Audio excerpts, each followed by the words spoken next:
We've got a number of speakers today, but the first one is someone from right here, one of the local residents. Glenda Evans has been a strong campaigner for St Peters. Many of you know her as a neighbour and a friend, and I'd ask her to come and speak about what it feels like to be a local resident and to wake up one day and find out that for the last 12 months, without any notice or warning to you, some coal company, with the strong support of the government, the quiet quiescence of the coalition, has been drilling for gas 200 metres from your front door. Say hello to Glenda.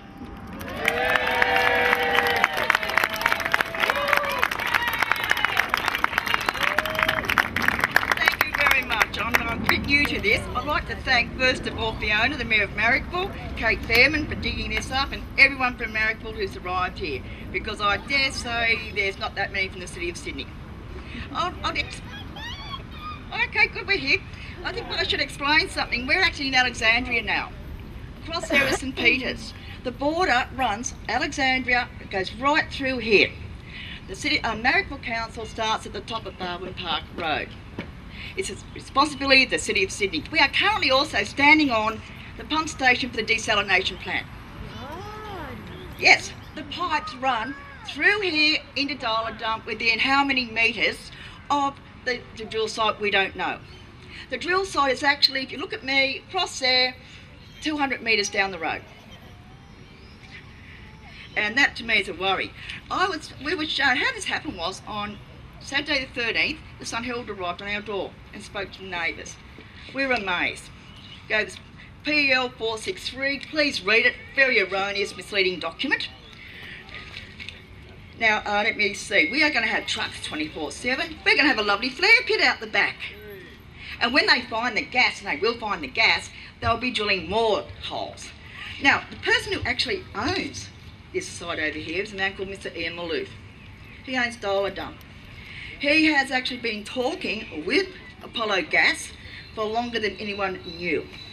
He's allowing it to happen on his property. He's also a property developer, and funnily enough, about a week after this story broke, he gave a $10,000 donation to Barry O'Farrell. Yeah, it's being a little bit investigated because apparently he's a property developer, and that's against the law. Now, the consultation with the locals, we were consulted yesterday. We all woke up to find a letter in our letterbox from Apollo Gas to the resident. And what they say in this is exactly the opposite to what they say in PL 463. There'll be a couple of utes there. In that, they say they're going to be trucks. That's the consultation. It arrived at night. Okay, Darla Dump. Oh, please, let me explain, Mr. Ian Maloof. Okay, don't you worry. I emailed him. He told me on the 16th of November, as to the Macquarie Energy issue, that was certainly a surprise to me, as was the media coverage on the weekend. Everyone in Sydney seems to know more about this than me. I will make inquiries. Okey-dokey.